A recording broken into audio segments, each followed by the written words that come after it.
All right, week 28, day 3. So in the first slot is usually the overhead spread slot, and changed this up to be a high incline bench press because it hits both the both the front delts and the upper chest. And I did read somewhere that there is carryover to the overhead press. So this is 95 for a rep of 8 and then 7, and then I had a long break because I had to take a a phone call for work, and then I was able to do this one at 7. I did use the velocity-based tracker, but it didn't really pick up the first 2 reps, and I didn't end up going to failure, so I ended up not recording it. I love this. This is using the Infinity Arm. Oops, there goes my other camera. Using the Infinity Arm from Exponent Edge, I was able to, and the Clever built landmine attachment, I was able to build a chest-supported T-bar row. I love it. It feels great.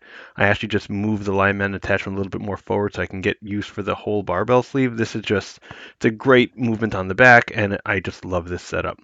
And then I went to the Lever Gym machine incline bench press.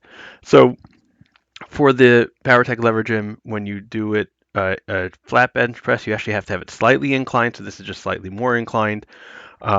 This is really good.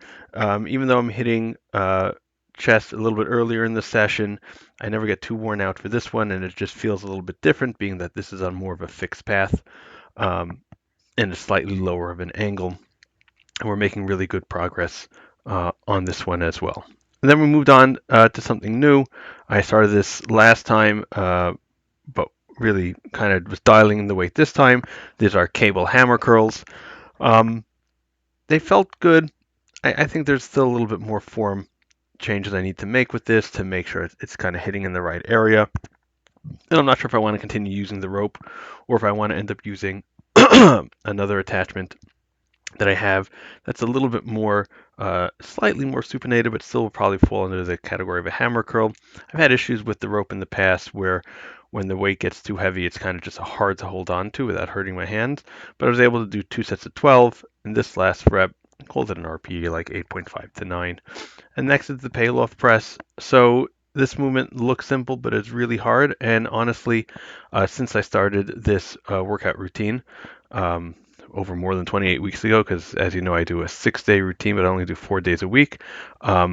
One of the big things that has really gotten down pat has been my bracing, especially for the deadlift and the squat. My bracing has just really taken it up to another level, and I think it's opened up a whole new world of kind of gains for me in that regard. And I actually credit this payloft press to a lot of that for helping me keep lateral stability and learning how to brace.